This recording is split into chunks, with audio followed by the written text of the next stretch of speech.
Okay,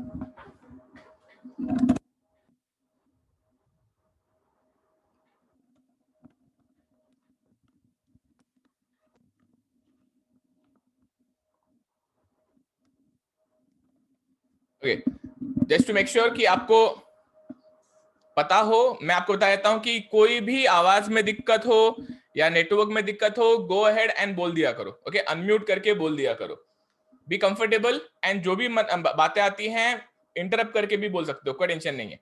doubt रहेगा तो पूछना शुरू करो। एक और बात, आपकी आदत बताता हूं मैं, एज ए स्टूडेंट सबकी आदत क्या होती है कि कभी कभी कोई बात पूरी नहीं समझती है, तो दे फील कि पूछूं कि नहीं पूछूं। एक काम करते हैं, खुद ही ढूंढने की कोशिश करते हैं, थोड़ा सा समझ जाएंगे, फिर अगले लेक्चर के साथ पूरा समझ में आएगा। ये सारी फीलिंग अगर कभी भी आती है तो let me tell you one thing upfront, very simple, आप लेक्चर के बाद में खुद चीजें एक्सप्लोर करो। ये सब मिथ है, ऐसा कुछ नहीं होता है। Lecture over, the topic is over and you never go and explore yourself, you never do it. So उसी लेक्चर में अपने तरफ से इनिशिएटिव लो।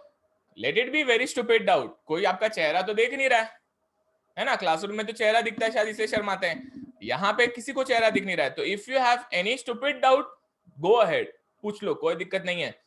आपको अंदाजा नहीं होगा कि थर्ड ईयर फोर्थ ईयर में लोग कितने स्टूपिड डाउट पूछते हैं। तो वो क्यों पूछते हैं? क्योंकि उनको मालूम है खुद से कुछ नहीं देखने वाले, खुद से कुछ भी एक्सप्लोर नहीं करने वाले। तो कोई टेंशन नहीं है, आप बिंदास जा सकते हैं, बोल सकते हैं। तो ये इसी के साथ में चलो रिवीजन शुरू करते हैं। अगर कुछ रहेगा तो बोलना मुझे। सबसे पहले हमने कल थर्मोडायनेमिक्स के बारे में सीखा था। थर्मोडायनेमिक्स में थर्मो हीट रेफर करता है, डायनेमिक्स मोशन रेफर करता है। हीट एंड वर्क का डायरेक्शन आपको पता होना चाहिए। जो हीट का डायरेक्शन होता है, हीट पॉजिटिव होता है अगर वो सिस्टम में इनपुट होता है, अगर वो सिस्टम को दिया जाता है, बराबर। और वो नेगेटिव होता है अगर वो आउटपुट होता है। अच्छा, आउटपुट और इनपुट को अलग वर्ड से भी रेफर किया जाता है। Input is something which you can also say absorbed. Okay, ये एब्जॉर्ब्ड है, एब्जॉर्ब्ड है। और output is something which also referred as rejected. Okay, ये अलग अलग वर्ड से रेफर किया जाता है। So if heat is absorbed, it is input, it is positive. System के नजरिए में, सिस्टम में हीट डाला गया है, सिस्टम ने हीट एब्जॉर्ब किया है, तो वो पॉजिटिव।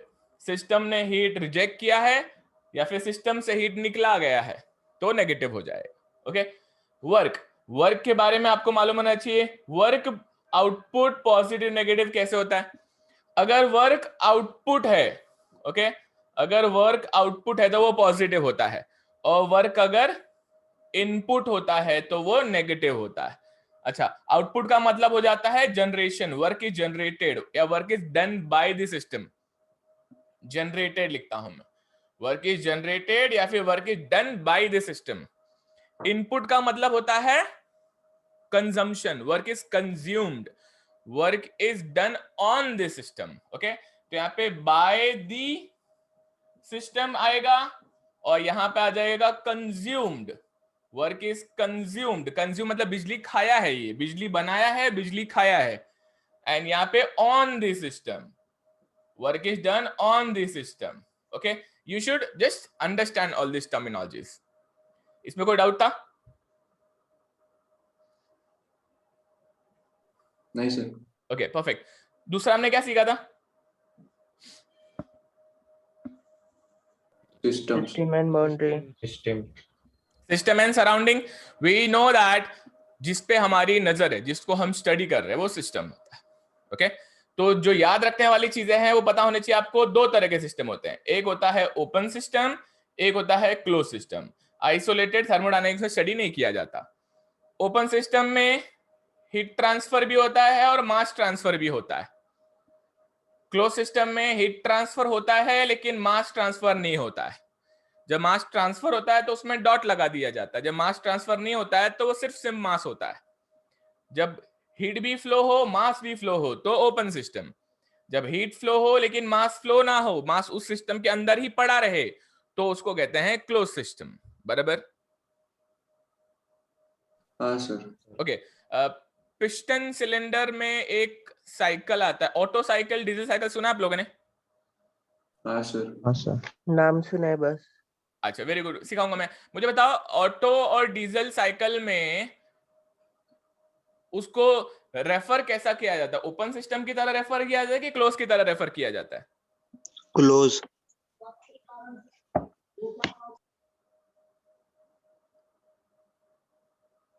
और कोई? Okay, the answer is correct, close system. Can anybody tell me why?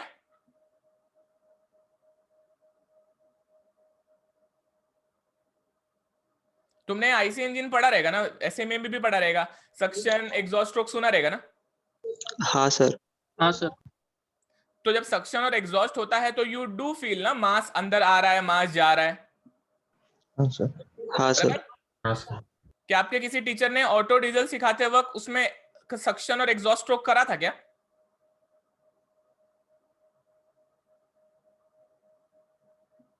नहीं सर। अगर किसी ने करा था तो गलत हो जाता है। कभी भी याद रखना, auto cycle and diesel cycle जो साइकिल होते हैं, इसमें मास फ्लो जैसा स्ट्रोक नहीं होता। इसमें सक्शन और एग्जॉस्ट की बात नहीं की जाती है। इसमें वो पिस्टन सिलेंडर जो होते हैं, वो पिस्टन सिलेंडर में अज्यूम किया जाता है कि उसके ऑलरेडी उसके अंदर कुछ तो मास है और उसमें हीट आना जाना किया जाता है। मास फ्लो की बात नहीं होती है, उसमें हीट डाला जाता है, हीट निकाला जाता है, मास नहीं डाला जाता निकाला। तो ऐसा अज्यूम किया जाता है कि उसमें मास पहले से भरा पड़ा है और वो मास कभी छोड़ के नहीं जाता है। तो they in a way refer after suction and before exhaust तक का ही प्रोसेस। अच्छा, हम लोग एग्जॉस्ट स्ट्रोक करते हैं क्योंकि वो मास काला हो चुका रहता है, जल चुका रहता है, और हम वो अभी यूज नहीं कर सकते, तो उसको फेंकना ही पड़ता है अपने को। लेकिन सारे साइकिल के दौरान वो पर्टिकुलर मास उसके अंदर रिटेन्ड रहता है, बराबर ना? सक्शन कर लो तो वो मास उसमें भर गया, उसके बाद में जो भी काम होता है वो उसके अंदर रह के ही होता है, पावर स्ट्रोक तक। वो मास उस सिस्टम को छोड़ के नहीं जाता है। सुना आप लोगों ने थोड़ा बहुत ही बातें? हाँ सर। तो वो मास उसके अंदर ही रहता है सारा काम करने के लिए। अच्छा, अगर वो मास को रीयूज किया जा सके ना, तो मास को वहीं पे रहने देते, लेकिन वो मास को रीयूज नहीं कर सकते क्योंकि उसमें कार्बन पार्टिकल आ जाते हैं, जले हुए पार्टिकल आते हैं, एग्जॉस्ट आपने देखा ही काला काला आता है, तो सब उसमें रहता है, इसलिए उसको निकाल के फेंकना पड़ता है, वो यूज करने के लायक नहीं रहता। लेकिन सारे महत्वपूर्ण प्रोसेस जो होते हैं एक हीट इंजन में, जो हम सीखेंगे कल के लेक्चर में, अगर कल के लेक्चर पॉसिबल है तो उसके अंदर जो सारे जो चीजें होती हैं वो पर्टिकुलर मास रिटेन करते हुए करता है, इसलिए उसको क्लोज सिस्टम की तरह रेफर किया जाता है। मतलब आईसी इंजन को क्लोज सिस्टम की तरह रेफर किया जाता है। समझ में आ रही बातें? हाँ सर। ओके।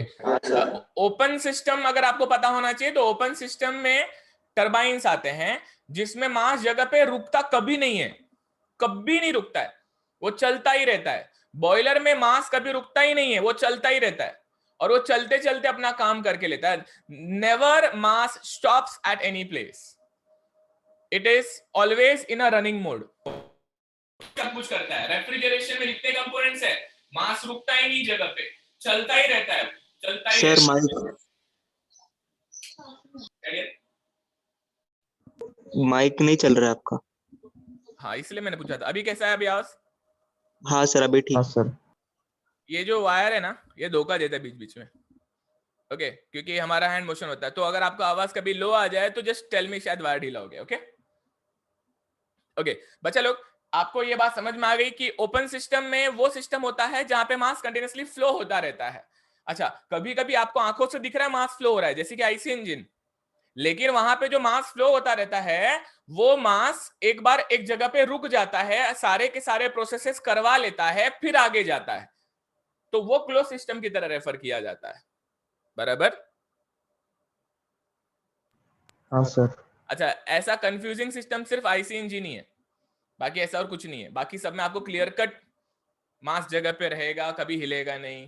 ओके, तो you will have to understand this slowly, but yes, कोई डाउट है तो पूछ सकते हैं। Open system and close system, once open system and close system is clear, हमने क्या सीखा था next? Specific heat. Specific heat. Specific heat के दो टाइप, सीपी एंड सीवी। एक होता सीपी, एक होता CV. CP and CV, specific heat at constant pressure, specific heat at constant volume. Volume. Volume. तो यहां से दो फॉर्मूला बनते हैं। आप बोल सकते हैं एक होता है Q equal to M C P D T और एक होता है Q is equal to M C V D T. Q बोला तो हीट ट्रांसफर, Q बोला तो हीट ट्रांसफर, M बोला तो मास, dt बोला तो टेम्परेचर डिफरेंस। तो अगर आपने हीट ट्रांसफर किया है जिस दौरान प्रेशर नहीं बदला सिस्टम का लेकिन टेम्परेचर बदला है तो आप ये फॉर्मूला यूज कर सकते हैं। अगर आपने हीट ट्रांसफर किया है जिस दौरान वॉल्यूम नहीं बदला है लेकिन प्रेशर शायद बदला होगा तो ऐसे केस में ये फॉर्मूला यूज करते हैं। अगर कभी ऐसा हो कि आपने हीट ट्रांसफर किया है ना प्रेशर बदला है ना वॉल्यूम बदला है तो भी ये फॉर्मूला रेफर किया जाता है। पहला प्रायोरिटी किसको? प्रेशर को दिया जाता है। अगर प्रेशर नहीं बदला है तो ये फॉर्मूला, लेकिन अगर प्रेशर बदला है लेकिन वॉल्यूम नहीं बदला है तो ये फॉर्मूला। इसको कहते हैं heat transfer at constant pressure, इसको बोलते हैं heat transfer at constant volume. Easy? हाँ सर। ओके, ये कंफ्यूज नहीं होना, बहुत सिंपल है। लिक्विड दिखा, सॉलिड दिखा तो हमेशा ये फॉर्मूला यूज होता है। सिर्फ लिक्विड और सिर्फ सॉलिड। ओके, ट्रांजिशन फेज की बात नहीं कर रहा हूं, फेज चेंज की बात नहीं कर रहा हूं। सिर्फ लिक्विड सिर्फ सॉलिड दिखा तो ये फॉर्मूला। गैस आया तो कंफ्यूज होना पड़ता है कि प्रेशर बदला कि नहीं बदला, वॉल्यूम बदला कि नहीं बदला, तब सोचना पड़ता है। ओके, लिक्विड एंड सॉलिड पे हमेशा यही एप्लीकेबल होता है क्योंकि उस दौरान ज्यादा प्रेशर में बदलाव नहीं आता। ओके, इतनी बातें कल की याद है? हाँ सर। फिर हमने क्या सीखा था? एंथैल्पी। हमने एंथैल्पी सीखा था। Enthalpy is equal to internal energy plus flow work. Internal energy plus flow work. Internal energy is something that signifies the vibration. Vibration मतलब उस दौरान उसका क्या वाइब्रेशन है, उस दौरान उसका क्या फ्रीक्वेंसी ऑफ वाइब्रेशन है, उस दौरान उसके अंदर कितनी हीट भरी पड़ी है, गर्मी कितनी उसके अंदर भरी पड़ी है, तो वो इंटरनल एनर्जी सिग्निफाई करता है। Okay, pressure volume is a combination of that particular system जहां पे उस दौरान उसका कुछ तो प्रेशर होगा कुछ तो वॉल्यूम होगा। ओके, एंथैल्पी को अगर एक सिंपल भाषा में बोला जाए तो ये टोटल हीट सिग्निफाई करता है या टोटल एनर्जी भी कह सकते हो।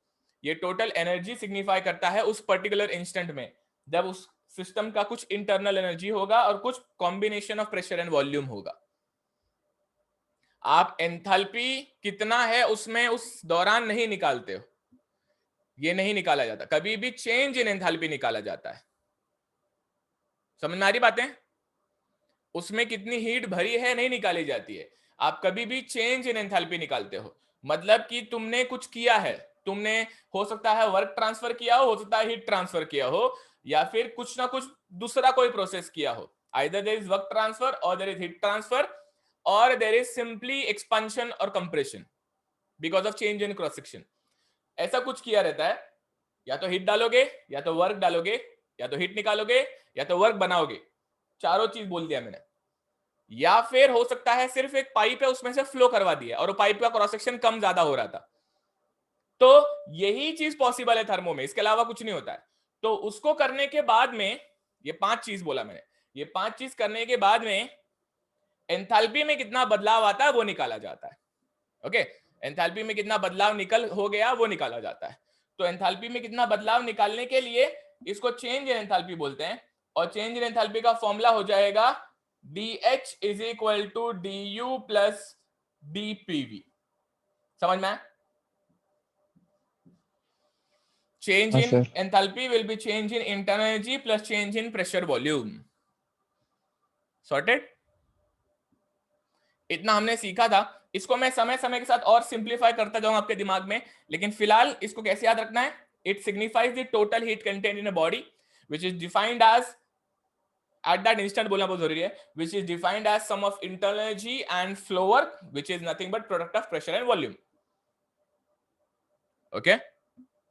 हाँ सर।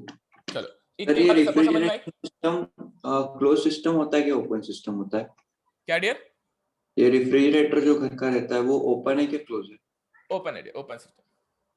तो ऐसे क्यों होता है? ओके, फर्स्ट लॉ के साथ बता देता हूं, but yes you can say उसमें रेफ्रिजरेंट कंटिन्यूअसली फ्लो होता रहता है। हाँ सर। बराबर, बिकॉज कंप्रेसर से रेफ्रिजरेंट निकल के कंडेंसर में जाएगा, कंडेंसर से एक्सपेंशन वॉल में जाएगा, एक्सपेंशन वॉल से इवापोरेटर में जाएगा। तो वो रेफ्रिजरेंट मतलब अंदर जो पाइप के अंदर जो फ्लूइड है वो चार्ज बोलते हैं उसको, वो कंटिन्यूअसली फ्लो होता रहता है, वो कभी रुकता नहीं है। तो because that mass is flowing, because that mass is flowing, that's why it is called as open system. Okay, अच्छा ठीक है। सर एक डाउट था रेफ्रिजरेटर में। बोले ना सर वो जो रेफ्रिजरेंट जब घूमता है ना फ्रिज में, हाँ वो हीट एक्सचेंज होते रहता है कॉन्स्टेंटली, हाँ, तो फिर वो रेफ्रिजरेंट कम नहीं होता है क्या? मास, कंजर्वेशन ऑफ मास सुना है? हाँ sir. Conservation of mass and conservation of energy बचपन से सीखा है, इसको कभी नहीं भूलना।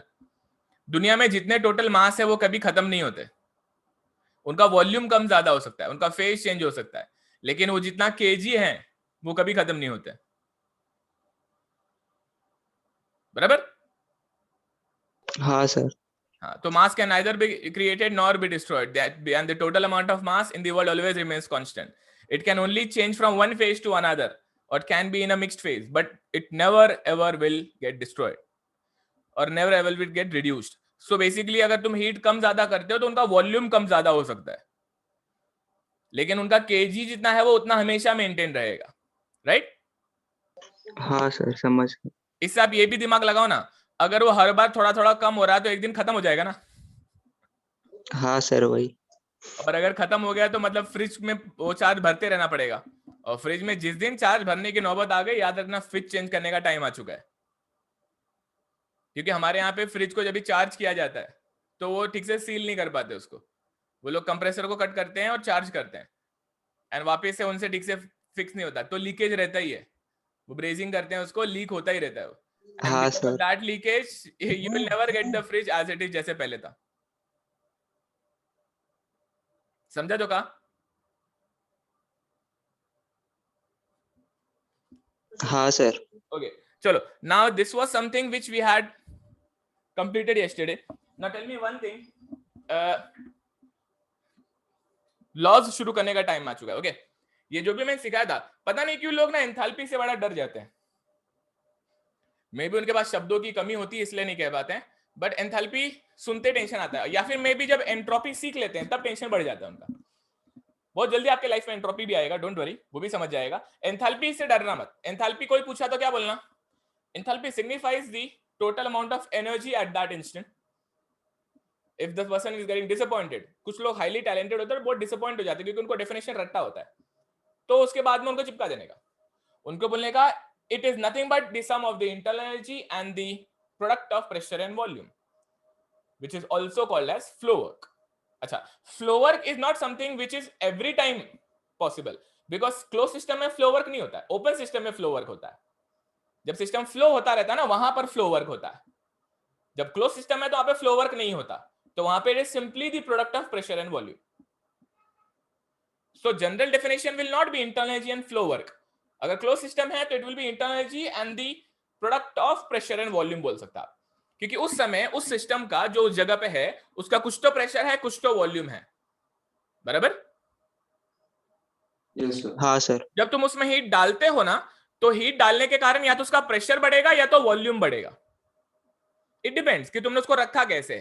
तुमने बोला कि नहीं भाई वो क्लोज डब्बा है, वो डब्बे के मोशन को अलाउड नहीं करेंगे, कोई भी बाउंड्री उसकी मूव नहीं करेगी, मतलब एक क्लोज रिजिड वेसल है तो उसका वॉल्यूम तो नहीं बदलेगा लेकिन प्रेशर बदल जाएगा। हाँ सर। तो आप जब उसमें हीट डालते हो तो दो चीज बदलेंगी, एक तो उसका टेम्परेचर बदलेगा तो हम कहेंगे उसका वाइब्रेशन बदल गया, और दूसरा उसका प्रेशर बढ़ जाएगा। तो हम अल्टीमेटली कहेंगे U भी बढ़ गया, P भी बढ़ गया, शायद V नहीं बढ़ गया, लेकिन इस तरह से उसका एंथैल्पी बढ़ गया। हाँ सर। अच्छा, पिस्टन सिलेंडर में जब आप कंप्रेस करते हो तो बिकॉज ऑफ कंप्रेशन, अब कंप्रेशन के बाद में तो सब कुछ बदल जाएगा, मतलब आफ्टर कंप्रेशन U बढ़ जाएगा, टेम्परेचर बढ़ जाएगा इसलिए U बढ़ जाएगा, फिर प्रेशर भी बढ़ जाएगा और वॉल्यूम घट जाएगा, मतलब ये बढ़ गया, ये बढ़ गया, ये घट गया। तो इन सभियों के वजह से एंथैल्पी बढ़ जाता है, बिकॉज ये भी बढ़ता है, ये भी बढ़ता है, और ये भी ये मार्जिनली घटता है, ये उतना नहीं घटता जितना ये बढ़ता है। तो इसीलिए ये टोटल वैल्यू बढ़ जाती है। जब ये टोटल वैल्यू बढ़ जाती है तो अल्टीमेटली एंथैल्पी बढ़ जाती है। इसलिए जब कंप्रेशन किया जाता है तो एंथैल्पी बढ़ जाती है।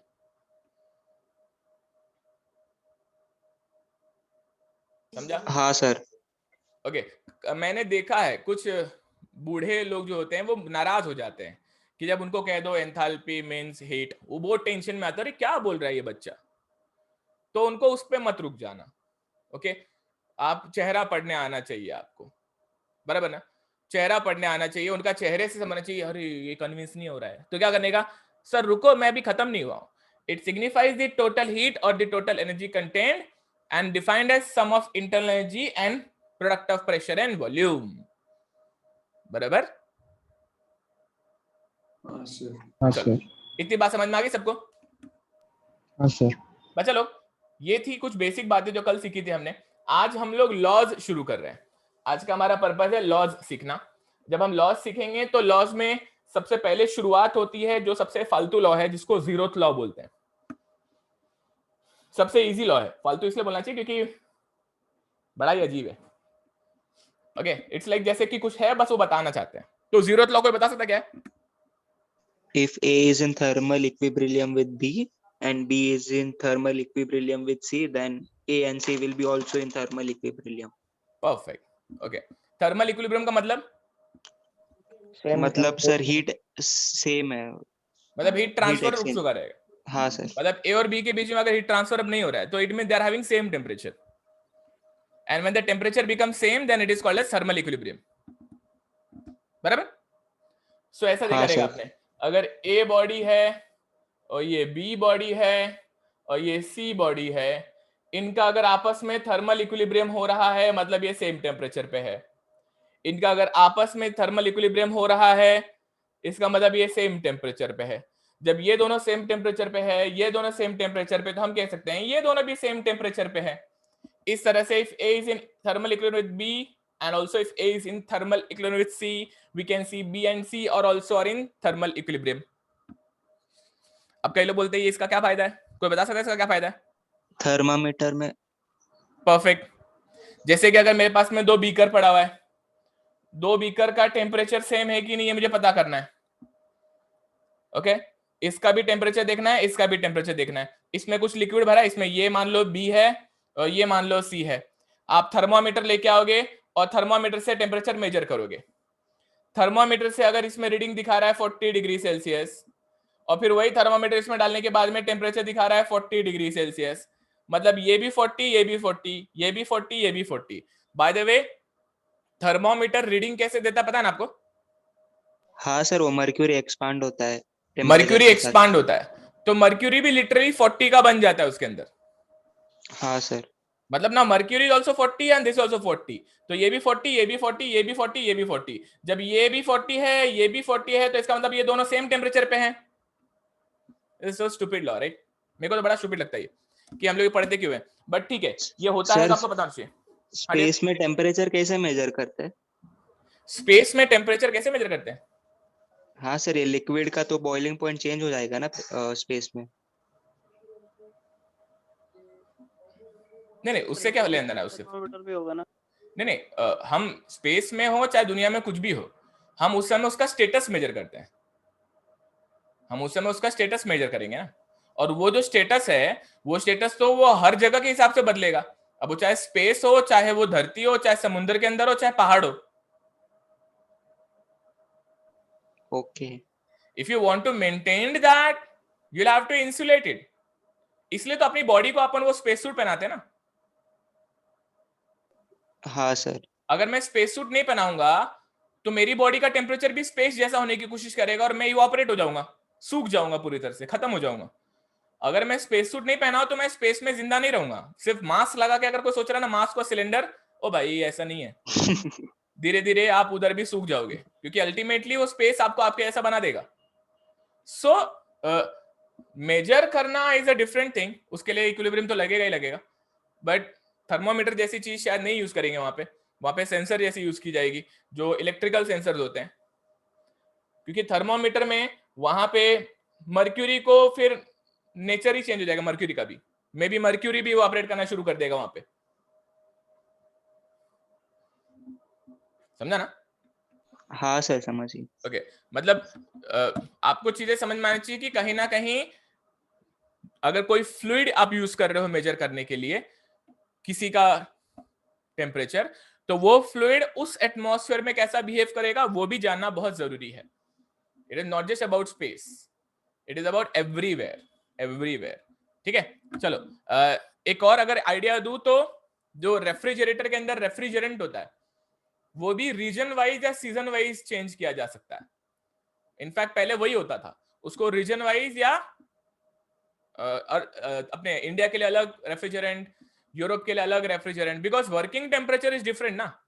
यहाँ पे टेम्परेचर गर्मी में 40-50 भी जाता है कई जगह पे, और वहां पर 40-50 क्या होता है उनको मालूम ही नहीं. सही बात है. हाँ सर। तो वो प्रॉपर्टी के हिसाब से कंडेंसेशन टेम्परेचर मैटर करता है. कंडेंसेशन टेम्परेचर किसका, जो अंदर रेफ्रिजरेंट है उसका. तो अलग अलग तरीके से रेफ्रिजरेंट यूज किया जाता है. तो वर्किंग मीडियम या फ्लूइड जो होता है वो डिपेंड करता है कि कहां पे काम कर रहा है. चलो ठीक है, वो हो गया अपनी जगह पे. Zeroth law is very sorted. ये लिखवा देता हूं, फटाक से शॉर्टकट में लिख लो. आपको लिखना मतलब अपने लैंग्वेज में लिख लो फटाफट. ओके, ये डायग्राम जो बनाया तो बना ही लेना. ओके, ये ए, ये बी, ये सी, खाली अपने लिए बना के रखो. Zeroth law, if A is in thermal equilibrium with B,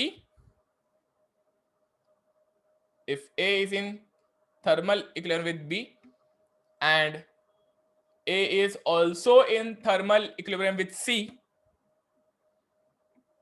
if A is in thermal equilibrium with B and if A is also in thermal equilibrium with C, then we can say B and C are also in thermal equilibrium with each other. Then we can say B and C are also in thermal equilibrium with each other.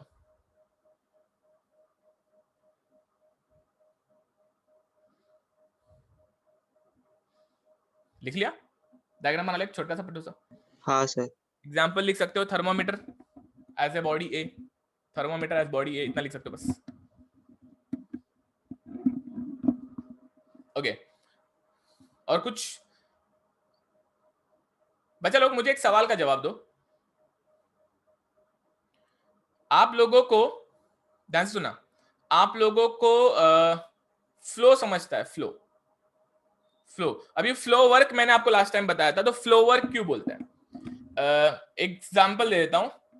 जैसे अगर मान लो ये एक pipe है, इस pipe में यहाँ पे एक बाउंड्री है या फिर पिस्टन इमेजिन कर लो. ये जो पिस्टन है आपने इमेजिन कर लो, और इधर फ्लूइड भरा पड़ा है, यहाँ पे फ्लूइड भरा पड़ा है. तो जब यहाँ पे फ्लूइड भरा पड़ा है तो ये फ्लूइड को फ्लो कराना है. अगर ये फ्लूइड को फ्लो करवाना है तो आपको क्या करना पड़ेगा? आपको यहां से धक्का देना पड़ेगा. आप यहां से कुछ फोर्स लगाओगे, बराबर ना? आप यहां से फोर्स लगाओगे, और फोर्स लगा के आप जब तक धक्का दोगे, तो अगर आपने यहां तक धक्का दिया तो वो फ्लूइड यहां तक डिस्प्लेस हो जाएगी अभी. हाँ सर। ओके, मान लो ये इतना डिस्प्लेसमेंट है, मान लो ये इतना डिस्प्लेसमेंट है. अच्छा, इसका क्रॉस सेक्शन सर्कुलर मान लो. इस ट्यूब का क्रॉस सेक्शन अगर सर्कुलर है, okay, let us say it is a circular cross section, जिसका एरिया हो जाएगा π/4d². What is work?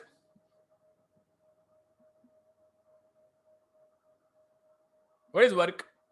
F.L. Work is equal to force into displacement. Perfect, हाँ sir. बचपन में सीखा था. Work is equal to force into displacement, तो ये हो जाएगा फोर्स इंटू डिस्प्लेसमेंट वर्क. हाँ सर। ओके, ये मैंने फोर्स लगाया, फोर्स के कारण ये पिस्टन यहां से यहां तक जब डिस्प्लेस हुआ तो फ्लूइड भी यहां से यहां तक डिस्प्लेस हो गया. तो मैंने फ्लूइड को फ्लो करवाया, और वो फ्लो करने के लिए जो मैंने वर्क लगाया will be force into displacement. हाँ sir. Okay, now tell me what is pressure? Pressure is force upon area. हाँ sir. So can I say force is equal to pressure into area? हाँ sir. तो ये हो जाएगा pressure into area into length.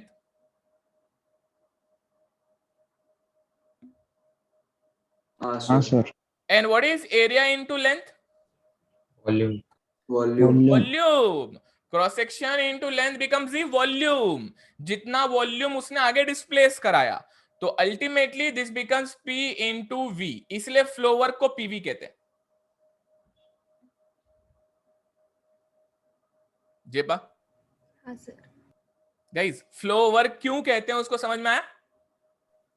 हाँ sir. Okay, so whenever they say flow work, then that is sometimes written as PV. So this is the reason how you can imagine it, or this is how you can imagine it कि भाई, if the fluid is displaced from this position to this position because of certain force F, then the work done by the external body, because of external body it is moving, so work done by external body will be equal to the force applied into displacement. Force into displacement, then force can be written as pressure into area, and area into length can be written as volume. It means the work done on the system, which is equal to the flow work, can be written as pressure into volume. Easy?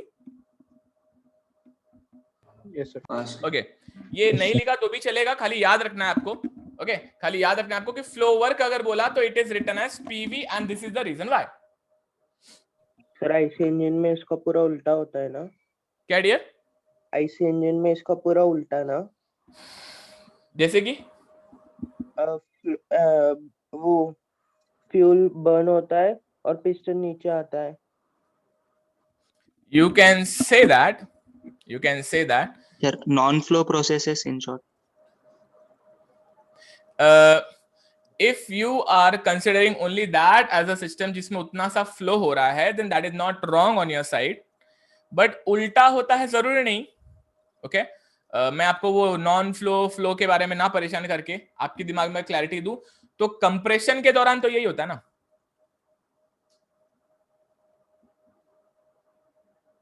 Compression के दौरान आप बाहर से उसको धक्का देते हो, बराबर? हाँ. एक्सपेंशन के दौरान, पावर स्ट्रोक के दौरान वो नीचे आता है. Then that, in that case you are right.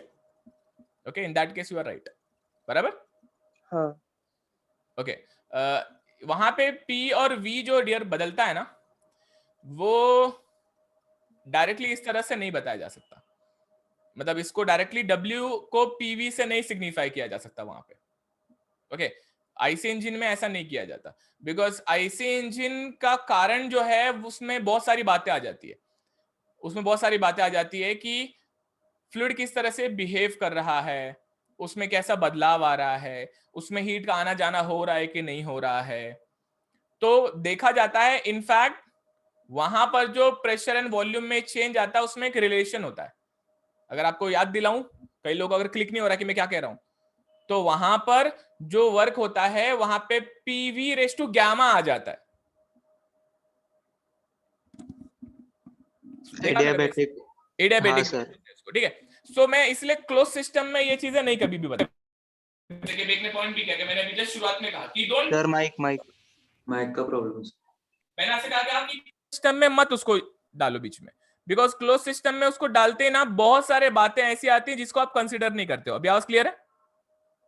हाँ सर, क्लियर है आवाज. तो प्लीज आप उसको क्लोज सिस्टम के हिसाब से मत कंसीडर करो, ओपन सिस्टम के हिसाब से ही कंसीडर करो. एंड फ्लो तो ओपन सिस्टम में ही कंसीडर किया जाता है, बराबर? हाँ सर. ओके, चलो ये अपनी जगह पे है. मैं आपको फर्स्ट लॉ एक बार फटाफट टपका देता हूं. फर्स्ट लॉ मुझे बताओ, सबको फर्स्ट लॉ पता होगा, सुना रहेगा, एनर्जी कंजर्वेशन. हाँ सर. हाँ सर। क्या बोलता है फर्स्ट लॉ आपका energy conservation law? Sir, total heat transfer is equal to work done in a closed cycle. Okay, now that is Joule's experiment, बराबर? हाँ सर, मैथमेटिकली. आप जो कह रहे हो वो जूल्स एक्सपेरिमेंट है, वो जूल्स के एक्सपेरिमेंट की बात हो जाती है. लेकिन एनर्जी कंजर्वेशन क्या बोलता है? Energy can't be created nor be destroyed, but can just transferred from one phase to another.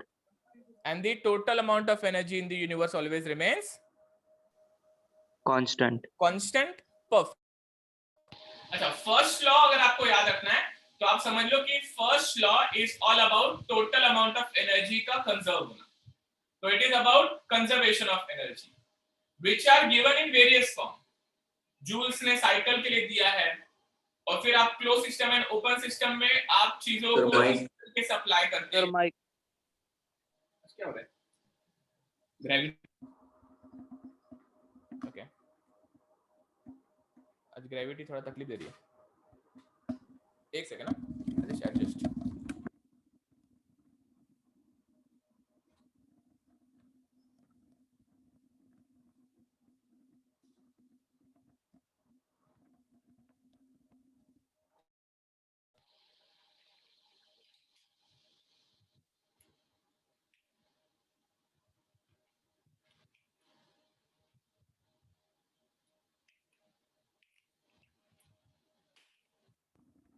हाँ जी, क्लियर?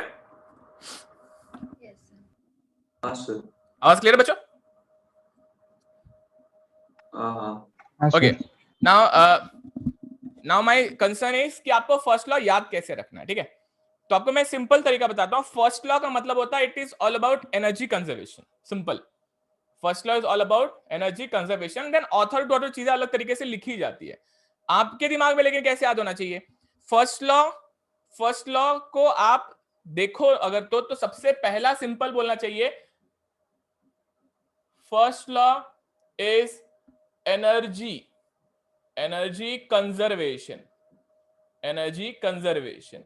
अब ये एनर्जी कंजर्वेशन आप लोगों को पता है कि भाई दुनिया में जितनी भी एनर्जी है वो सेम रहती है, सिर्फ एक फॉर्म से दूसरे फॉर्म में कन्वर्ट होती है। एनर्जी ना ही खत्म होती है ना ही क्रिएट होती है। This is energy conservation law. Energy can neither be created nor be destroyed, it can only be converted from one form to another and the total amount of energy in the universe always remains constant. Easy. अब इसको paper पे कैसे लाया गया है? Okay, इसको paper पे कैसे लाया गया है? पेपर पे इसको लाया गया है बाय डिफरेंट मेथड। पहले जूल ने लाके दिया है बाय जूल्स एक्सपेरिमेंट। क्या बोलता है जूल्स, किसी को पता है?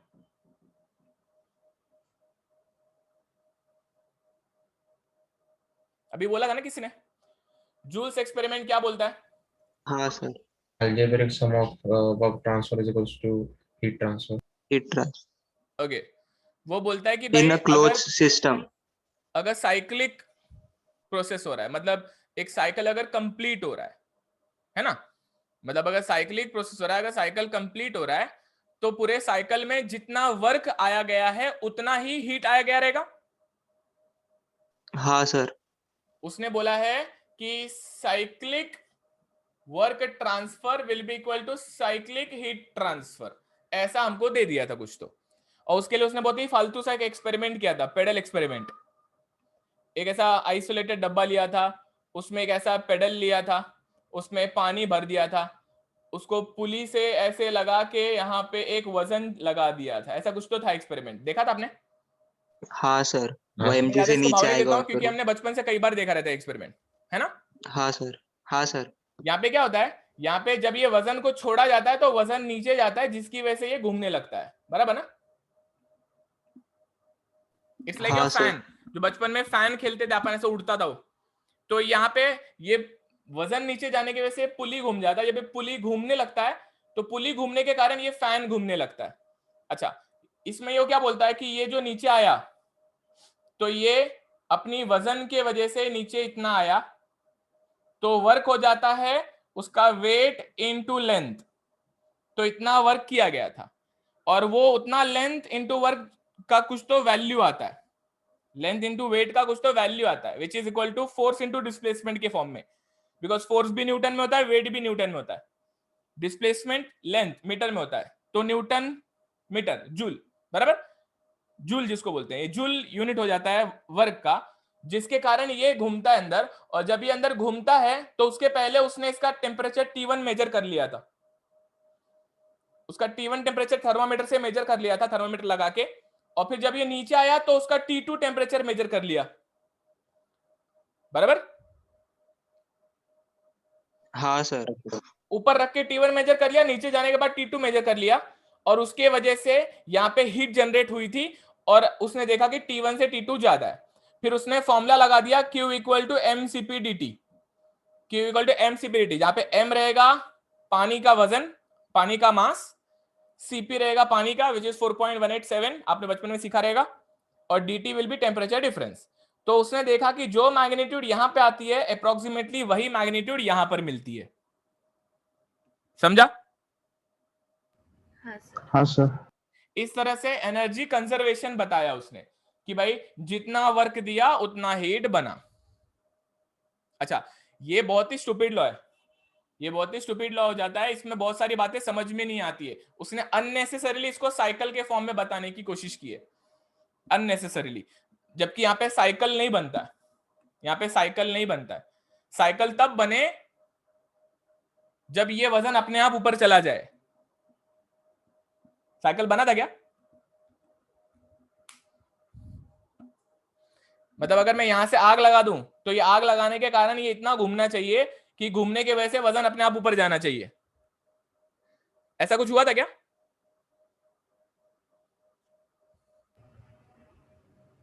नहीं समझा? मैं जो कह रहा हूं समझ रहा कि नहीं समझ रहा?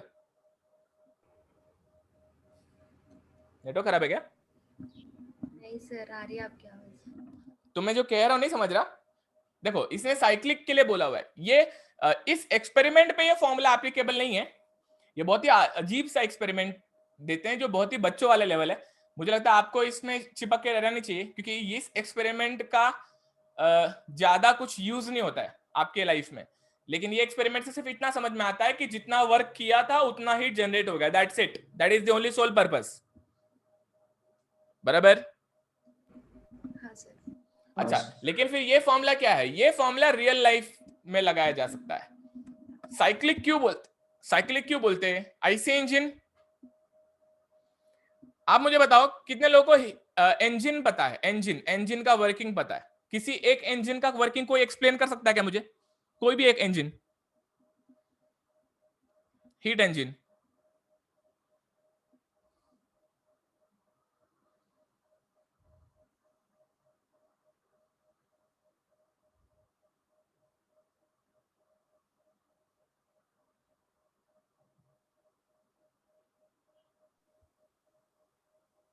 आईसी इंजन का कोई बता सकता है?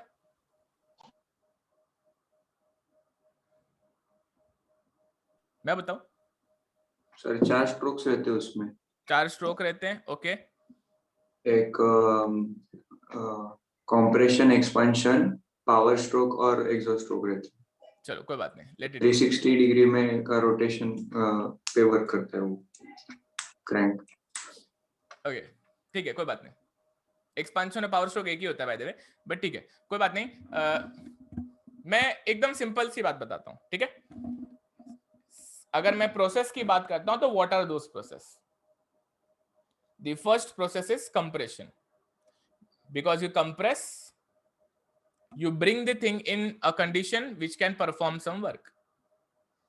So आप कंप्रेस कर रहे हो, और कंप्रेस करने के बाद में आप उसमें हीट डालते हो। कंप्रेस करने के बाद में आप हीट डालते हो। ऐसा क्यों करते हैं? मैंने एसएमई वालों को एक एग्जांपल दिया था। एसएमई वालों को है क्या जिसको मैंने सुतली बॉम्ब को एग्जांपल दिया था?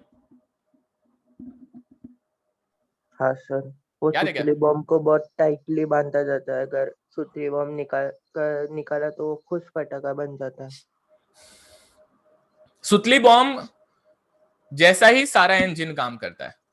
सुतली बॉम्ब में जो बारूद होता है उसकी वजह से सब चीजें बस्ट होती है, आवाज आती है। हाँ। लेकिन अगर वो बारूद को डायरेक्ट जला दो तो वही आवाज आएगी क्या? नहीं, फुस पटाखा किधर होगा? ऐसा खाली आग लग जाएगा। लेकिन अगर उस सुतली बॉम्ब के बारूद को एक पेटी में रख के बांधा जाए और फिर आग लगाया जाए तब वो आवाज आती है। हाँ। एग्जैक्टली वैसे इंजन में होता है। आप हवा को या फ्यूल को पहले कंप्रेस करते हो, और जब आप कंप्रेस करते हो उसके बाद में आप उसमें हीट डालते हो या आग लगाते हो। अभी आपको फ्यूल इंजेक्शन इंजन पता होना चाहिए, जिसमें हवा को कंप्रेस किया जाता है और फिर उसमें फ्यूल इंजेक्ट किया जाता है। हवा को कंप्रेस करो, उसमें फ्यूल डालो, फिर अगर डीजल इंजन है तो खुद ही जल जाता है, पेट्रोल इंजन है तो उसमें स्पार्क लगाना पड़ता है। तो हवा को कंप्रेस करो, फ्यूल डालो, मतलब हीट डालो, हीट डालो, उसके बाद में वो जलेगा और जलने के बाद में वो बर्स्ट हो जाएगा। जब वो बर्स्ट होता है तो फटाक से पिस्टन नीचे आता है, and that is the power stroke. Compress करना इज वर्क देना, हीट डालना, क्या भी हमने कंप्रेस किया, हीट डाल दिया, फिर उसको एक्सपांड होने दिया, तो दैट इज वर्क मिला। वर्क दिया, हीट इनपुट किया, एक्सपांड होने दिया, एंड फिर जो बचा कुचा उसको एग्जॉस्ट में निकाल दिया, मतलब हीट निकाल दिया। तो 4 चीजें दिखी क्या? वर्क इनपुट दिखा, कंप्रेशन वर्क इनपुट दिखा, हाँ सर। हाँ सर। फिर हीट इनपुट उसके बाद में इमेजिन हुआ, हीट इनपुट, हाँ सर। हाँ सर। फिर वर्क आउटपुट इमेजिन हुआ, पावर स्ट्रोक वर्क आउटपुट, हाँ हाँ सर। सर। हाँ सर। एंड देन बचा खुचा को रिजेक्ट कर दिया, then heat rejection. Heat transfer, work transfer हो रहा है क्या पूरे साइकिल में? हाँ हो रहा सर। है। है ना? पहले work input, then heat input, then work output, then heat output. ये हमेशा साइकिल में होता रहता है, ये हमेशा साइकिल में होता रहता है, और इसी तरीके से साइकिल कंप्लीट होती है। तो इस फॉर्मूला का मतलब होता है कि जो तुमने वर्क ऑफ कंप्रेशन दिया प्लस वर्क जो जनरेट हुआ एक्सपेंशन वर्क, जब इनको आप ऐड करोगे तो इसकी value will be equal to जो आपने हीट दिया प्लस आपने जो हीट रिजेक्ट किया।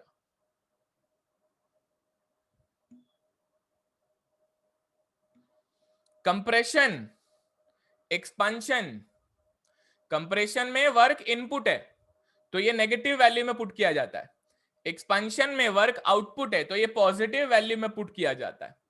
हीट इनपुट कंप्रेशन के बाद किया जाता है तो ये पॉजिटिव वैल्यू में पुट किया जाता है, और हीट आउटपुट जो नेगेटिव में रहता है, रिजेक्शन है, इसको नेगेटिव वैल्यू में पुट किया जाता है। जब इनको सब्स्टिट्यूट किया जाता है तो देखा जाता है इसका समेशन इज इक्वल टू इसका समेशन। समझ में आया? हाँ सर। हाँ सर। पहला एग्जांपल समझा कि इस फॉर्मूला का क्या मतलब है? हाँ सर। अच्छा, हाँ इस सर। फॉर्मूला का यही मतलब है कि अगर कोई साइकिल हो रहा है, अब आप बोलोगे इसको साइकिल क्यों बोल रहे हैं? साइकिल इसलिए बोल रहे हैं क्योंकि उसके बाद में वो फिर से कंप्रेशन से शुरू करेगा, है ना? हाँ सर। हाँ सर। मतलब वो उसके बाद में फिर से कंप्रेशन से शुरू करेगा, फिर से उसमें हीट डाला जाएगा, फिर वो पावर स्ट्रोक करेगा एंड फिर से हीट फेंक दिया जाएगा। उसके बाद में आप फिर से कंप्रेशन से शुरू करोगे एंड फिर से आप हीट डालोगे, आप फिर से एक्सपांशन होने दोगे और आप फिर से उसको हीट को बाहर फेंक दोगे। अच्छा, कई लोग बोलेंगे सर आपने इतने चीजों कंसिडर किया, बाकी चीजें कंसिडर नहीं किया, जैसे कि हमने सक्शन स्ट्रोक सुना था, वो अपने सक्शन स्ट्रोक भी एक वर्क इनपुट होता है, सक्शन स्ट्रोक भी वर्क इनपुट होता है, लेकिन ये जो फॉर्मूला है ये थ्योरेटिकल साइकिल का है, एक्चुअल साइकिल का नहीं है। थ्योरेटिकल साइकिल का मतलब और एक्चुअल साइकिल का मतलब आपको मैं जैसे ही ऑटो डीजल साइकिल सिखाऊंगा तब बता दूंगा। थ्योरेटिकल साइकिल में there is no suction and exhaust, theoretical cycle में there is no suction and exhaust, बस इतना याद रखो। एक्चुअल साइकिल में there is suction and exhaust. फिर आप बोलेगे ये क्या है? ये एग्जॉस्ट स्ट्रोक नहीं होता है, ये सिर्फ हीट रिजेक्शन होता है। जैसे आप हीट इनपुट डालते हो वैसे ये हीट आउटपुट होता है। सर That's वो it. पिस्टन गर्म होता है वो वाला कूलिंग सिस्टम लेके जाता है।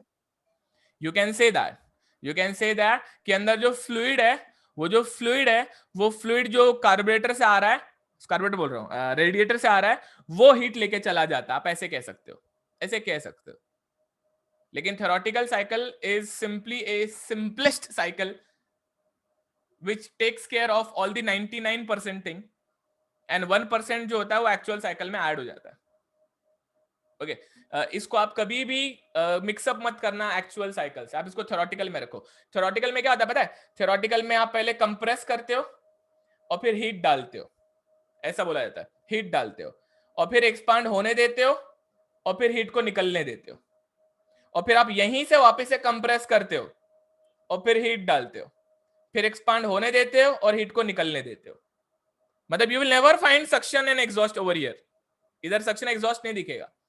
अच्छा, रियल साइकिल में क्या होता है? रियल साइकिल में सक्शन, कंप्रेशन, फिर स्पार्क जनरेशन, फिर expansion, then exhaust. Suction, compression, expand, वहां पे जलना होता है, combustion, then expansion and then exhaust. ये आपका पिस्टन सिलेंडर वैसे एक्सपीरियंस करता है। बट थ्योरेटिकल में क्या होता है? कंप्रेस करो, हीट डालो, एक्सपांड होने दो, हीट निकलने दो।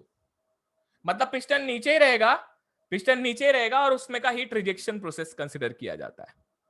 ओके इसको थ्योरेटिकल इसलिए बोलते हैं बिकॉज इमेजिनरी तरीके से हीट निकाला जाता है, समझा?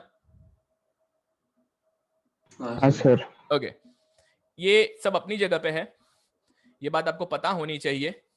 वंस यू अंडरस्टूड कि साइकिल में कुछ वर्क आ रहा है जा रहा है, ये तो बहुत सिंपल थ्योरेटिकल साइकिल का लिया है, रियल साइकिल में भी ये फॉर्मूला लगाया जा सकता है। मतलब अगर कोई एक साइकिल है, साइकिल का मतलब क्या है, जहां से शुरू कर रहा है वहीं पे खत्म कर रहा है, तो वो जहां से लेके खत्म किया, दूसरी बार जब वो वही चीज रिपीट करे तो रिपीट करने से पहले जितना वर्क हुआ है उसको एक तरफ लिखो और जितना हिट हुआ वो एक तरफ लिखो। आपको पता होना चाहिए कि कौन सा वर्क आपने बाहर से दिया है और कौन सा वर्क सिस्टम बना रहा है, कौन सा हिट डाला गया है और कौन सा हिट रिजेक्ट हुआ है, ये आपको पता होना चाहिए। अब इसी को आप लोगों ने रैंकाइन साइकिल सुना है? हाँ सर सुना है। मैं रैंकाइन साइकिल का फॉर्मूला इसमें चिपकाता हूं, देखो कैसा है। रैंकाइन साइकिल में पंप होता है, तो पंप वर्क यहां पे आता है। पंप पानी को कंप्रेस करता है या फिर प्रेशर बढ़ा के आगे भेजता है। उसके बाद में बॉयलर में हीट इनपुट किया जाता है, पंप के बाद में बॉयलर आता है, फिर बॉयलर के बाद में टरबाइन आता है और फिर टरबाइन के बाद में कंडेंसर आता है। समझ में आया? हाँ सर। सर Q1 क्या बोला आपने? बॉयलर में हीट डाला जाता है ना, पंप करो फिर बॉयलर में भेजो पानी, पानी बनेगा स्टीम, फिर स्टीम जाएगा स्टीम टरबाइन में, ऐसा। पंप करो, पंप करने के बाद में हीट बॉयलर में जाएगा, फिर बॉयलर के बाद में टरबाइन में भेजो, टरबाइन वर्क बनाएगा, फिर बचा हुआ पानी को फिर से कंडेंसर में किया जाएगा और उसके बाद में फिर से साइकिल रिपीट्स। पंप से हीट बॉयलर, बॉयलर से टरबाइन, फिर टरबाइन से कंडेंसर, फिर पंप, फिर बॉयलर, फिर टरबाइन, फिर कंडेंसर। जेपा सर। अच्छा यही हाँ चीज सर। सेम चीज रिपीट होती, कंप्रेस करो, हीट डालो, एक्सपांड होने दो, फिर कंडेंसर के पास फेंक डालो, फिर कंडेंसर होने के बाद में फिर से आप कंप्रेशन करो। सर ये एक ही पैटर्न में रिपीट होता है। हाँ डियर। सर ये जो साइकिल है ना सारे, हाँ। ये स्टार्ट पंप से ही होना चाहिए क्या? मोस्टली आप अभी किताबों को देखते हो तो वो स्टार्ट करते हैं एक्सपेंशन से, लेकिन होना तो वो कंप्रेशन से चाहिए। तो हम इसके लिए क्या करें अभी थर्ड सेमेस्टर? नहीं, मैं जो बोल रहा हूँ इससे, अरे भाई उसका कोई मार्क्स नहीं होता। अगर आप 1-2 कंप्रेशन को बोलते हो तो इसमें आपके मार्क्स नहीं कटते हैं। ये ऑथर टू ऑथर अंडरस्टैंडिंग होता है। एक सिंपल सी बात समझो, इनफैक्ट अब अगर आप रेफरेंस बुक देखोगे तो there they are considering work of compression as पहला वर्क। सिंपल सी बात है, बारूद को जला के फटना ये तो एंड रिजल्ट है, उसके पहले जो हुआ वो पता होना चाहिए ना, इससे याद करना भी आसान हो जाता है ना। लेकिन क्योंकि ये साइकिल में होता है तो out of convenience people start from here, expansion होने दो, फिर हीट रिजेक्शन होने दो, फिर कंप्रेशन होने दो, फिर बॉयलर होने दो, फिर that really does not matter, उसके मार्क्स नहीं होते। ठीक है, ओके। ये फर्क नहीं पड़ता कि आप कहां से शुरू करते हो, आपको कहां से समझ में आया वो मैटर करता है। कुछ किताबें आप देखोगे वो यहां से शुरू करती हैं, यहां जाती हैं, यहां जाती हैं, यहां जाती हैं। No, never ever do that.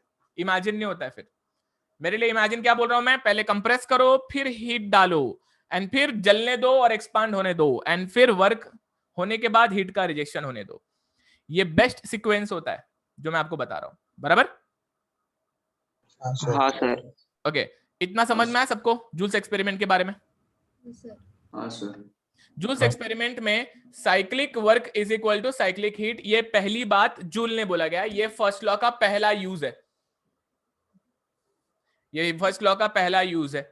इसके बाद में आप प्रोसेसेस में इस चीज को लगा सकते हो। ये क्या था, ये पूरे साइकिल के लिए था। जूल्स एक्सपेरिमेंट पूरे साइकिल पे लगाया जाता है। वो साइकिल, ये पूरा साइकिल पे लगाया जाता है। वो साइकिल क्लोज सिस्टम का भी हो सकता है, ओपन सिस्टम का भी हो सकता है। जैसे ये क्लोज सिस्टम के लिए और ये ओपन सिस्टम के लिए, मैंने आपको एग्जांपल दिया, दोनों पे सेम तरीके से एप्लीकेबल है, कोई फर्क नहीं पड़ता, बस यूनिट में फर्क पड़ता है। क्लोज में ये किलोजूल किलोजूल किलोजूल किलोजूल होते हैं, ओपन में किलोजूल पर सेकंड किलोजूल पर सेकंड किलोजूल पर सेकंड किलोजूल पर सेकंड होते हैं।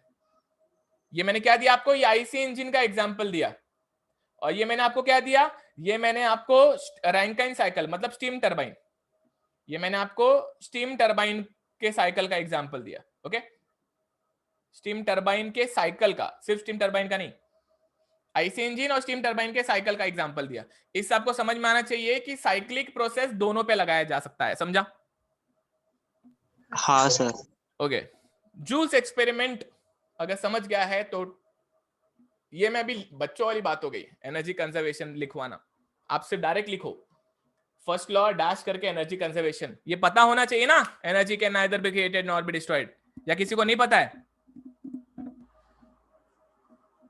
नहीं पता तो लिख लो भाई, कोई बात नहीं, लिखो टाइटल लिखो फर्स्ट लॉ, उसके आगे लिखो एनर्जी कंजर्वेशन, और एनर्जी कंजर्वेशन क्या होता है एक लाइन लिख लो।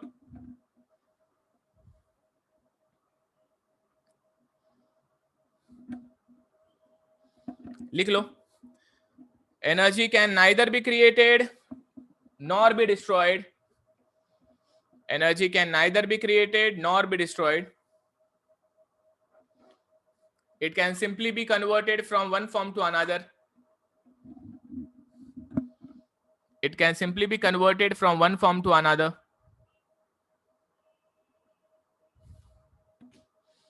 it can simply be converted from one form to another,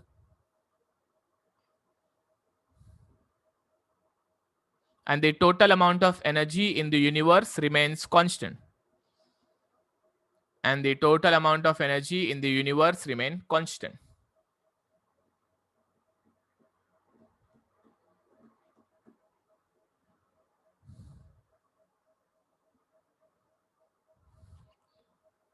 उसमें पहला लिखो जूल्स एक्सपेरिमेंट, उसमें पहला लिखो जूल्स एक्सपेरिमेंट। मैं अगर फास्ट जाऊं तो मुझे बोल दो रुकने के लिए। उसमें पहला लिखो Joule's experiment,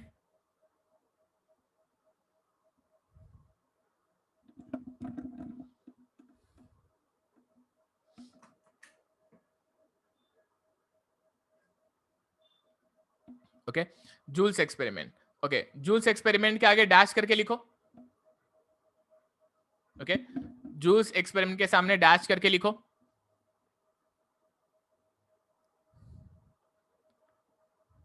It states that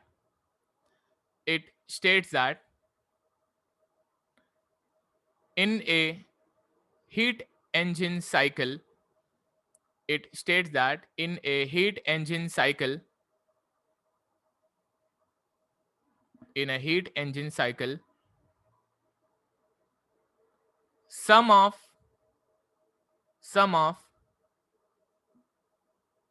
work transfer, sum of work transfer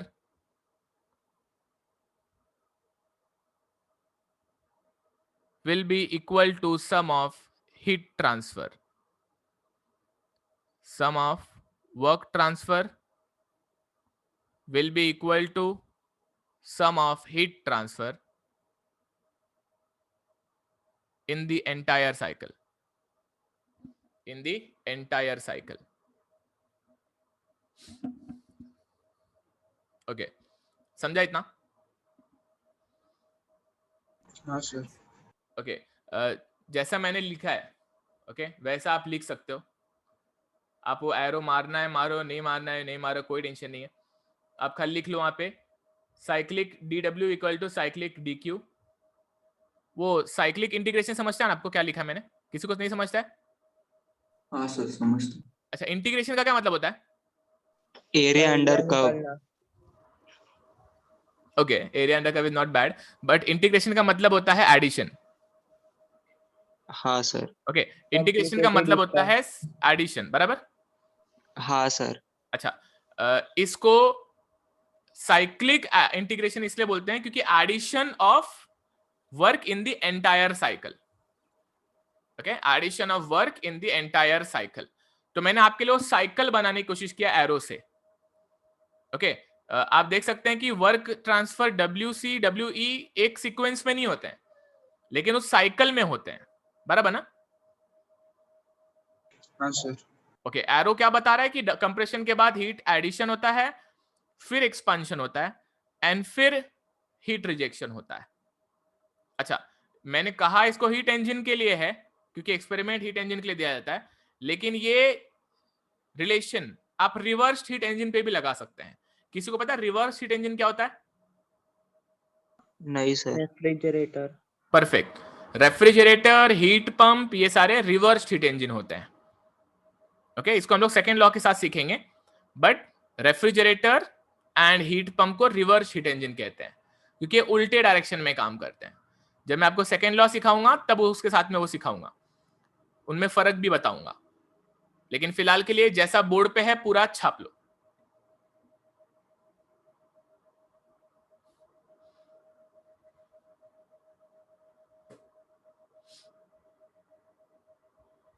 sir हाँ बोलो ना, आ जाओ। ओके, सुनते ध्यान देंगे बच्चा लोग।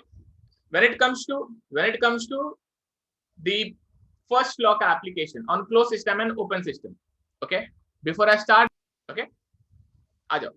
एनर्जी कंजर्वेशन की बात हो रही है ना, तो एनर्जी कंजर्वेशन अभी साइकिल में आपने देखा, अभी दूसरा मैं प्रोसेसेस में बताना चाहता हूँ। प्रोसेसेस मतलब अभी आपने सिर्फ मान लो कंप्रेशन ही किया और कुछ नहीं किया, all you are concern about is compression. या फिर आप जब भी एनालिसिस कर रहे हो ओपन साइकिल वाला, तो उसमें पंप का एनालिसिस कर रहे हो और पंप से लेके बॉयलर के बीच में एनालिसिस कर रहे हो। You are not bothered about the entire cycle, but you want to analyse only the pump में आ रहा जा रहा या फिर बॉयलर में आ रहा जा रहा। तो ये सब कुछ अगर आपको कंसिडर करना है तो उसको फर्स्ट लॉ कैसे लगाया जाता है वो सिखाता हूँ। मतलब it is kind of bifurcation, आप उसको तोड़ते हो, टुकड़ों में करते हो। तो प्रोसेस का मतलब हो गया जो आप pump work, turbine work, heat input, heat output सब कंसीडर कर रहे थे, उतने पूरे इसको नहीं। अगर सिर्फ पंप वर्क लिया तो उसके पहले उसके बाद में फर्स्ट लॉ लगाया जा सकता है क्या? हाँ, लगाया जा सकता है। तो फर्स्ट लॉ कैसे लगाते हैं वो बताना है। तो हीट एंड वर्क के अलावा कौन से एनर्जी होते हैं? तो एनर्जी कंजर्वेशन की अगर बात हो रही है, तो एनर्जी कंजर्वेशन में एनर्जी कौन कौन सा आएगा? एक हीट तो आएगा ही आएगा, वर्क तो आएगा ही आएगा, साथ ही साथ इंटरनल एनर्जी भी आता है। इंटरनल एनर्जी भी एनर्जी का पार्ट हो जाता है। क्लोज सिस्टम की बात चल रही है, जितना टेम्परेचर है उतना उसका इंटरनल एनर्जी रहेगा। उसके अलावा काइनेटिक एनर्जी, कितनी जोर से जा रहा है, जितना ज्यादा काइनेटिक एनर्जी जितना जोर से उसका वेलोसिटी रहेगा, क्योंकि बाकी सब लोग वेलोसिटी कंसीडर नहीं करते। उसके अलावा पोटेंशियल एनर्जी, वो कितने अल्टीट्यूड पे है वो भी मैटर करता है। तो पोटेंशियल एनर्जी भी एनर्जी का पार्ट होता है। कभी कभी सिस्टम उसका एलिवेशन बढ़ा देता है फ्लूइड का, तो उसका पोटेंशियल एनर्जी बढ़ जाता है। कभी कभी घटा देता है तो पोटेंशियल घट जाता है। तो इन जनरल क्लोज्ड सिस्टम में इतने एनर्जी को कंसिडर किया जाता है। अच्छा, लेकिन अगर आप ओपन सिस्टम भी कंसिडर करते हो तो एक और एनर्जी आ जाता है, उसको फ्लो वर्क कहते हैं। ओपन सिस्टम में एक और एनर्जी आ जाता है, फ्लो वर्क कहते हैं, जहां पे मास को फ्लो करवाने के लिए एडिशनल एनर्जी उसमें होनी चाहिए। तो ये ओपन सिस्टम की एनर्जी हो जाती है। फर्क समझा सबको? हाँ सर। अगर फर्स्ट लॉ लगाना है प्रोसेसेस में तो एनर्जी कौन कौन सी पता होनी चाहिए? Heat, work, internal energy, kinetic energy, potential energy. This are all part of close system. Close system में इतने एनर्जी पे फर्क पड़ेगा, ओके, इतने एनर्जी पे फर्क पड़ेगा क्लोज सिस्टम में। और अगर वो ओपन सिस्टम है, मतलब कि फ्लोइंग फ्लूइड सिस्टम है, तो पहले तो फ्लो करवाना पड़ेगा ना। तो फ्लो जो आप करवा रहे हो तो साथ में एक और एनर्जी आएगा, उसको फ्लो वर्क कहते हैं। तो अगर सिस्टम फ्लो कर रहा है तो उसको ओपन सिस्टम कहते हैं। तो वहां पे एक और एनर्जी एग्जिस्ट करता है, that is flow work. Flow work पे भी असर पड़ता है, सर हाँ जी सर, क्लोज सिस्टम में काइनेटिक एनर्जी कैसे आती है? मास तो स्टेडी है ना, फिर काइनेटिक एनर्जी। पार्टिकल दौड़ रहा है ना। हाँ, इंटरनल। ओके, पार्टिकल लेवल पे। अच्छा, ये सब पार्टिकल लेवल का हो जाता है, ये भी सब पार्टिकल लेवल का हो जाता है। वर्क मैकेनिकल बॉडी का होता है, ओके, मैकेनिकल बॉडी का होता है। मतलब आपका लिटरली मैकेनिकल वर्क आप कहेंगे, शाफ्ट का घूमना, पिस्टन का डिस्प्लेस होना, बराबर। तो ये सारी चीजें आ जाती है इसमें। अच्छा, आपने जो बोला आपका बात सही भी है, इसीलिए कई बार ऐसा होता है कि क्लोज सिस्टम में kinetic energy and potential energy को भाव नहीं दिया जाता, क्योंकि क्लोज सिस्टम में इतना भी काइनेटिक नहीं बदल जाता, इतना भी पोटेंशियल नहीं बदल जाता, तो इसलिए difference between them is not that huge. तो कई बार इनको नेग्लेक्ट कर दिया जाता है।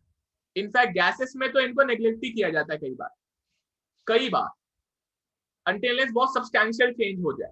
ओके, चलो आपको बताता हूं। फिलहाल ये इतने एनर्जी होते हैं, मैं कह रहा हूं, मतलब इसके बाहर कुछ भी नहीं, इसके बाहर कुछ भी नहीं, इतने ही एनर्जी होते हैं। कोई मैग्नीट्यूड पूरे सिस्टम में डोमिनेट करेगा, कोई बिल्कुल भी नहीं रहेगा, कोई बहुत ही नेग्लिजिबल रहेगा, लेकिन रहेगा तो जरूर। चलो अब लगाता हूं कि क्लोज सिस्टम में कैसे ये फॉर्मूला लगाया जाता है। जब आप क्लोज सिस्टम में फर्स्ट लॉ लगाते हैं, तो मान लो उस क्लोज सिस्टम में आप हीट ट्रांसफर कर रहे हो, मान लो आप उस क्लोज सिस्टम में हीट डाल रहे हो, तो उस क्लोज सिस्टम में जब आप हीट डालते हो, तो वो हीट डालने के कारण क्या क्या हो सकता है? वो हीट डालने के कारण सिस्टम वर्क कर सकता है। It is like we need to understand कि एग्जैक्टली वो हीट क्या क्या करेगा।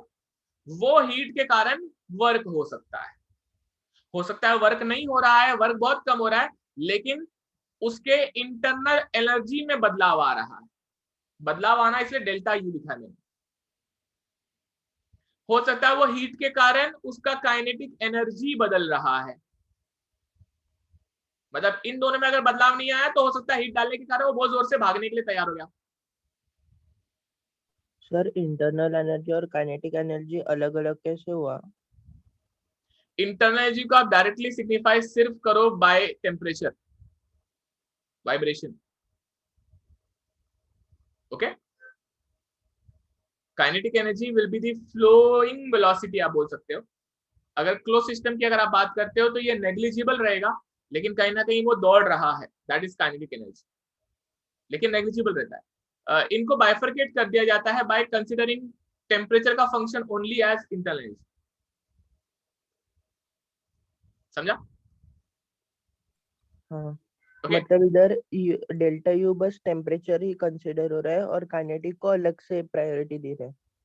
Yes, delta U is only function of temperature and intermolecular या atomic level पे उसके internal property में कोई बदलाव आ रहा है, जैसे फेज चेंज वगैरह हो गया, वो सब का भी ख्याल रखेगा ना वो। तो आपके लिए सिंपल एक ही बात बोलूंगा, या तो फंक्शन ऑफ टेम्परेचर या तो फंक्शन ऑफ फेज। हो सकता है आपने हीट डाला हो जिसके कारण ना ये हो रहा है ना ये हो रहा है, और ना ही पोटेंशियल एनर्जी में कोई बदलाव आ रहा है, सिर्फ और सिर्फ उसका फेज चेंज हो रहा है। तो it will be function of temperature और फंक्शन ऑफ फेज। ओके, समझा? हाँ सर। मतलब जोर से पकड़ के बैठे सॉलिड फेज, थोड़ा ढीला लिक्विड फेज, छोड़ दिया गैसियस फेज, तो उसको करने के लिए भी उनकी जो ताकत होती है, एनर्जी होती है, उसके अगेंस्ट आपको हीट डालना पड़ता है। तो उनकी इंटरनल एनर्जी जब बढ़ जाती है तब वो बड़े फेज में जाते हैं। तो हाँ उनकी सर। इंटरनल एनर्जी कितनी बढ़ गई? जितना तुमने हीट डाला उतना उनकी इंटरनल एनर्जी बढ़ गई। So when it comes to internal energy only think of temperature और फेज। हाँ सर। ओके, तो कभी भी क्लोज सिस्टम में बच्चा लोग आप जब इक्वेशन लगाओगे तो ये एनर्जी इतना ही कुछ कर सकता है। अच्छा, आप बोलोगे आपने हीट के बारे में क्यों रखा? पहला एग्जांपल है ना, इमेजिन करने के लिए। हो सकता है किसी सिस्टम में हीट ट्रांसफर हो ही नहीं रहा है, तो उस सिस्टम में अगर आप वर्क डाल रहे हो, उस सिस्टम में अगर आप वर्क डाल रहे हो, तो वर्क के कारण क्या क्या हो सकता है? हो सकता है वर्क के कारण उसके टेम्परेचर में बदलाव आ गया हो सकता है वर्क के कारण उसके काइनेटिक एनर्जी में बदलाव आ गया हो, पोटेंशियल में आ गया हो। अच्छा, आपको अभी एग्जांपल में काइनेटिक पोटेंशियल जल्दी दिखेगा ही नहीं क्लोज सिस्टम में। मेजॉरिटी 99% आपको ये दिखेंगे ही नहीं, मोस्टली नेग्लिजिबल रहते हैं ये सब, इनको कंसिडर ही नहीं किया जाता मोस्टली क्लोज सिस्टम में। ज्यादातर ये इनकी वैल्यू इतनी छोटी होती है कि ये 0 के आसपास होते हैं, मतलब 1000 गुना बड़े होते हैं ये लोग, 1000 टाइम्स मोर। मतलब अगर ये 1 होते हैं तो ये 0.0001 या 01 रहेंगे, तो कई बार इनको नेग्लिजिबल में डाल दिया जाता है। फिर हम सीखते क्यों है? ताकि पता हो कि क्या क्या हो सकता है, राइट? मतलब ऐसा ना हो कि आपको पता ही नहीं कि ऐसा भी कुछ होता है। समझा? हाँ सर। हाँ सर। एक और कारण है, एक और कारण ये है कि हमने क्लोज सिस्टम को पहले समझा है, क्लोज सिस्टम को पहले समझा है, फिर ओपन को समझा है।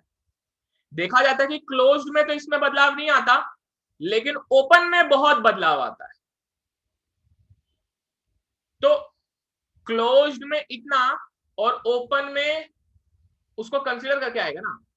अगर मुझे क्लोज्ड और ओपन में फर्क बताना है तो this will be part of closed also and open also. In close system में भी इनमें इतना बदलाव नहीं आएगा, लेकिन जब आप ओपन सिस्टम लोगे तो इसमें शायद ज्यादा बदलाव आए। अब बोलेंगे कैसे? भाई अगर कोई पाइप है, उस पाइप का क्रॉस सेक्शन अगर छोटा कर दो और उसमें फ्लूइड को भगाओ तो वो फ्लूइड का काइनेटिक एनर्जी बढ़ जाता है ना, हाँ सर। हाँ हाँ सर। सर। राइट? उसका जो काइनेटिक एनर्जी बढ़ जाता है, वो काइनेटिक एनर्जी के साथ साथ उसके बाकी के प्रॉपर्टी में भी बदलाव आ सकता है।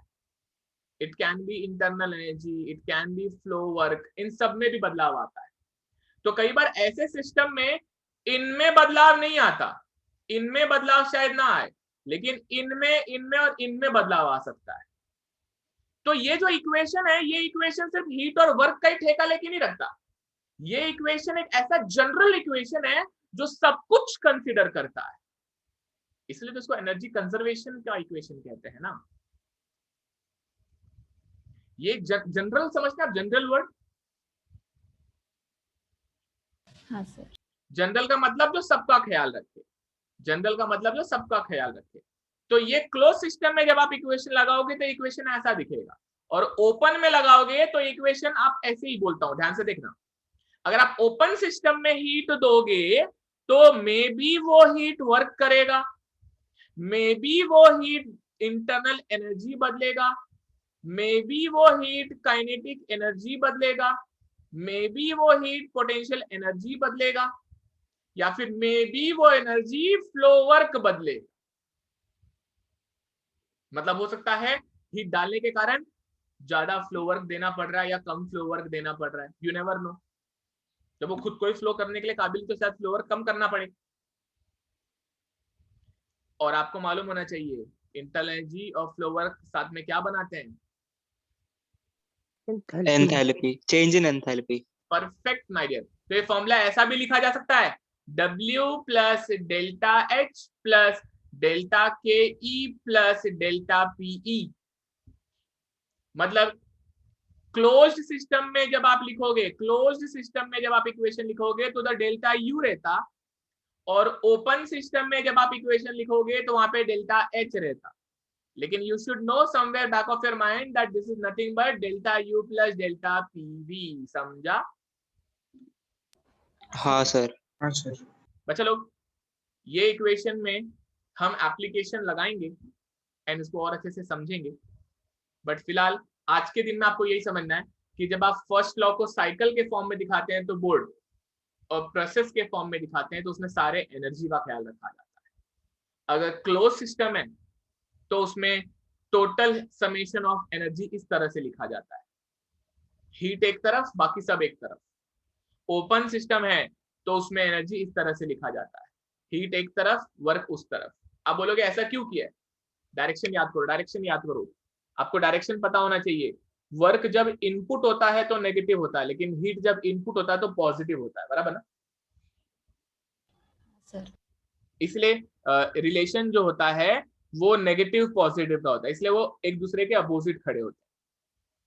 मतलब हीट हमेशा उल्टा होता है, बाकी सब अलग बिहेव करते हैं, हीट हमेशा उल्टा बिहेव करता है।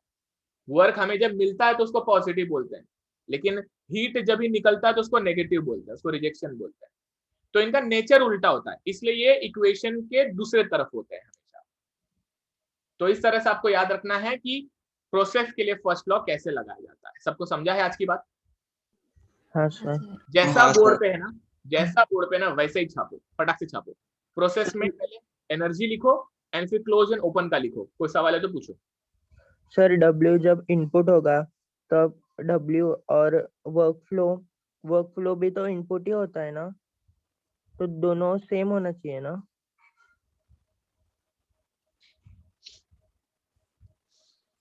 और अगर वो पहले से फ्लो कर रहा है तो? नहीं समझा। अच्छा, आप फिर से बोलो, सवाल बोलो फिर से। सर अगर W इनपुट होगा और वर्क फ्लो भी तो इनपुट होता है, तो दोनों सेम होंगे ना। ओके, एक सिंपल सी बात बताता हूँ। अभी जब वर्क भी है और डेल्टा एच भी है, तब आप उसमें कंफ्यूज हो रहे हैं, बराबर? हाँ तो जब आप वर्क इनपुट करोगे तो वर्क इनपुट के हिसाब से उसके इंटरनल एनर्जी में बदलाव आ सकता है, हाँ एंड उसके प्रेशर एंड वॉल्यूम में भी बदलाव आ सकता है। हाँ अच्छा, ये एक कंटिन्यूटी का फॉर्म होता है। कंटिन्यूटी, कंटिन्यूटी का मतलब होता है कि फ्लूइड कभी भी रुकता नहीं। कोई सिस्टम अगर चालू है तो उसमें फ्लूइड कभी भी रनिंग कंडीशन में होता है, बराबर? हाँ तो जब ये फ्लूइड रनिंग कंडीशन में होता है और उस रनिंग कंडीशन को आपने एक बार बिल्ड कर दिया है या वो चालू है, तो it will not just be because of pump.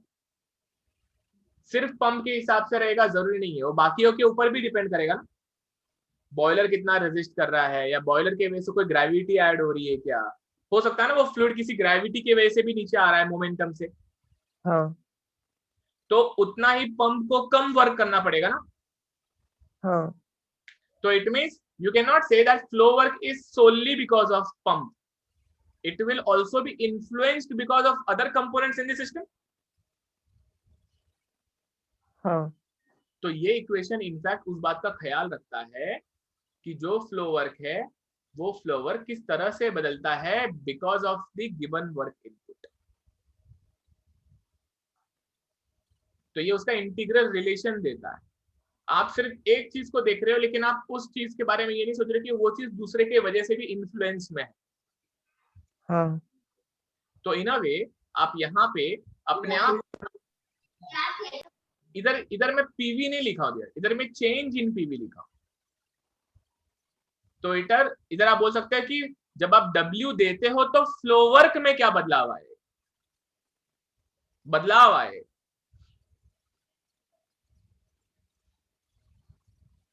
समझ रहे क्या?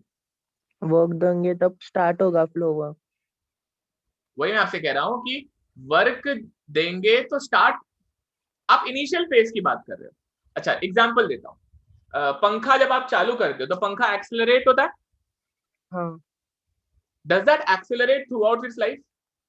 नहीं, एक पर्टिकुलर वेलोसिटी आने तक एक्सेलरेट करता है, फिर वो उस वेलोसिटी पे कॉन्स्टेंटली रोटेट करता है। परफेक्ट। अच्छा, तो अब अगर आप वर्क दे रहे हो तो बिजली दे रहे हो ना, अभी भी आप हाँ, बिजली दे रहे हो ना। अब वो बिजली क्या कर रहा है? उसको कंटिन्यूअसली फ्लो रोटेट होने के लिए पावर दे रहा है।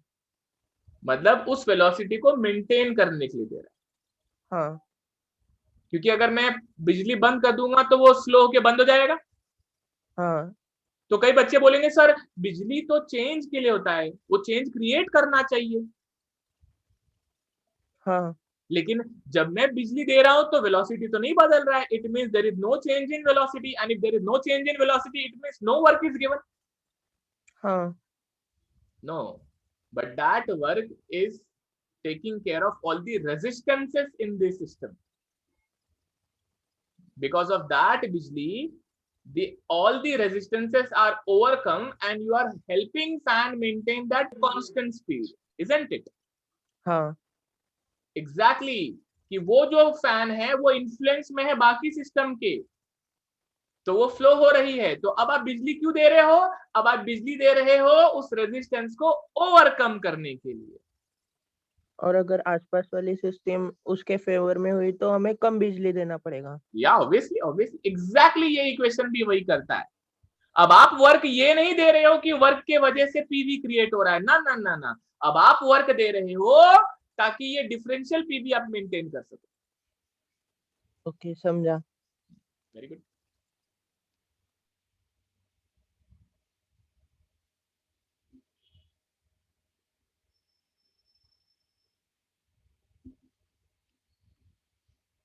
सर ये थर्मो का क्लास रोज रहेगा ना? हर रोज रहेगा ना? कल किसी का M3 तो नहीं है सुबह? हाँ सर है, थर्सडे को होता है। थर्सडे को होता है ना, वेडनेसडे को नहीं होता ना? नहीं नहीं। होता, तो कल थर्सडे से स्टार्ट होता है। अच्छा, तो जब होगा तो मुझे बता देना। कल भी सुबह मिलते हैं। कल फर्स्ट लॉ के एप्लीकेशन देखते हैं, सेकंड लॉ के इंजन सिखाता हूँ, heat engine, reverse engine. Okay sir. हाँ सर। आज का ही लिख के हो गया? नहीं हाँ सर, सर। 2 मिनट। हाँ सर, हो गया सर लिख के। Okay, very good. अच्छा, आज का लेक्चर मैं यहीं पे रोकता हूँ। With this we are done for the day. If somebody has to go, they can go. हम लोग मिलेंगे कल सुबह 8 बजे। ओके, हम मिलेंगे कल सुबह 8 बजे। मैंने अभी भी किसी से फीस के बारे में कुछ बोला नहीं पे करने को। मैं कल तक किसी को भी फीस के लिए नहीं बोलूंगा। You can sit if you want for free, but after that जो भी मैंने आपको बोला था, will continue with the fee amount. Fee मैंने आपको बोल के रखा हुआ है। The fees will be how much? 1000 rupees only for all these lectures. Okay, मैं अपने बच्चों के लिए कोशिश कर रहा हूँ कि जितना हो सके कंटेंट कवर करूं। And up to you, and if you want to sit for free, आप कल तक बैठ सकते हैं। उसके बाद में you can sit by paying 1000 rupees. Okay okay sir. चलो dear, with this we are done for the day. मिलते हैं कल सुबह 8 बजे। सर 2 मिनट you, लिखना sir. है। Bye sir, have a nice day. Bye dear, bye. मैं रुका हूँ, जिसको लिखना है लिख लो, किसी को कुछ पूछना है तो पूछ लो। 80 के लिए भी 1000 ही है मतलब? I will teach the thermo and AT in the same amount, not separate amount for that. Okay? Thank you sir. हाँ, देखो मैं इसलिए भी कर रहा हूँ बिकॉज बच्चों ने बहुत सारे क्लास लगाए हुए हैं। M3 लगाया है, कॉम लगाया है, FM लगाया है। मेरे को फाइनेंशियल बर्डन नहीं डालना किसी के ऊपर, बिकॉज ये कोविड पीरियड फाइनेंशियल बर्डन वाला नहीं है। एंड मैं अगर थर्मो नहीं सिखाऊंगा तो जो बच्चे आगे कंटिन्यू होते मेरे पास में, मुझे बहुत दिक्कत होती है उनको पढ़ाने में। तो इसमें विन विन ही है। मुझे भी अच्छा लगता है कि उनको बेसिक्स आते हैं पहले से, है ना, पढ़ने में और मजा आएगा आगे। आपको पता होना चाहिए कि मैं 10 सब्जेक्ट पढ़ाता हूँ, और वो 10 सब्जेक्ट जो पढ़ाता हूँ उसमें से 70% थर्मोडायनेमिक्स ओरिएंटेड है।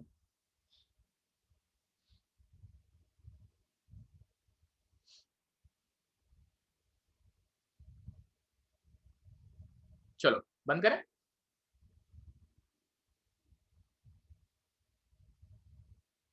हाँ सर।